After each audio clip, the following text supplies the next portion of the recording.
អគ្គលេខាធិការអាស៊ានបានវិតម្លៃខ្ពស់ចំពោះសមត្ថភាពនិស្សិតកម្ពុជាដែលបង្ហាញជំនាញលេចធ្លោរបស់ខ្លួនលើឆាកអន្តរជាតិនោះគឺជាការប្រើប្រាស់បញ្ញាសិប្បនិម្មិត AI ដើម្បីគ្រប់គ្រងនិងដោះស្រាយបញ្ហានៅក្នុងឧស្សាហកម្មកាដេខណៈដែលពិភពលោកកំពុងព្រួយបារម្ភពីគំនិតច្នៃប្រឌិតរបស់បច្ចេកវិទ្យា AI ដែលវាយលុកស្ថាប័នការងារគ្រប់ទិសទីនិងដណ្ដើមទីផ្សាររបស់មនុស្សកាលពីថ្ងៃទី14ខែឧសភាឆ្នាំ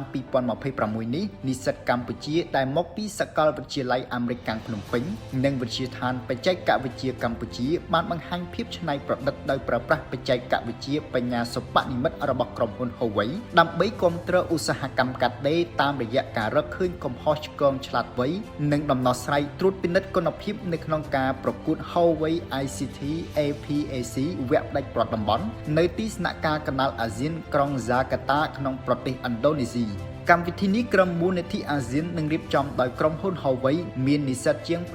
8600 នាក់មកពី13ប្រទេសចូលរួមប្រកួតប្រជែងផ្នែកផ្លូវពពកផ្លូវបណ្ដាញផ្លូវកុំព្យូទ័រនិងនវានុវត្តន៍ក្រុមវត្តមានរបស់ឯកឧត្តមកៅកំហួនអគ្គលេខាធិការអាស៊ាននិងថ្នាក់ដឹកនាំទូទាំងតំបន់អាស៊ីប៉ាស៊ីហ្វិកការផ្ដល់អាទិភាពដល់ទេពកោសល្យរបស់យុវជនគឺជាប្រភពនៃភាពច្នៃប្រឌិតនវានុវត្តន៍និងស្មារតីសហគ្រិនភាពនៅក្នុងតំបន់ដោយដែលបានគូបញ្ជាក់នៅក្នុងផែនការមេ Digital ASEAN ឆ្នាំ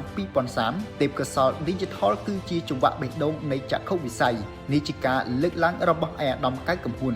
សមិទ្ធផលរបស់និស្សិតកម្ពុជារួមមាននិស្សិត AUPP បានទទួលពានរង្វាន់នវានុវត្តន៍ AI ចំណាត់ថ្នាក់លេខ2និងមានសិទ្ធិចូលរួមវគ្គផ្ដាច់ព្រ័ត្រសកលនៅទីក្រុងសិនចិនប្រទេសចិនក្នុងខែមិថុនាចំណែកឯនិស្សិត ICT បានពានរង្វាន់នវានុវត្តន៍ AI ចំណាត់ថ្នាក់លេខ3និស្សិត AUPP បានពានរង្វាន់បណ្ដាញចំណាត់ថ្នាក់លេខ3និងនិស្សិត AUPP បានពានរង្វាន់ Cloud ចំណាត់ថ្នាក់លេខ3ការប្រកួតប្រជែងបច្ចេកវិទ្យាគមនាគមន៍និងព័ត៌មានរបស់ក្រុមហ៊ុន Huawei គឺជាព្រឹត្តិការណ៍ប្រចាំឆ្នាំសម្រាប់និស្សិតនិងគ្រូបង្រៀនមកពីសាកលវិទ្យាល័យដើម្បីប្រកួតប្រជែងនិងផ្លាស់ប្ដូរឲ្យអ្នកចូលរួមពង្រឹងចំណេះដឹងបច្ចេកវិទ្យាគមនាគមន៍និងព័ត៌មានរបស់ពួកគេបង្កើនជំនាញជាក់ស្ដែងនិងលើកកម្ពស់ការច្នៃប្រឌិតដោយប្រើប្រាស់បច្ចេកវិទ្យានិងវេទិកាចុងក្រោយបំផុត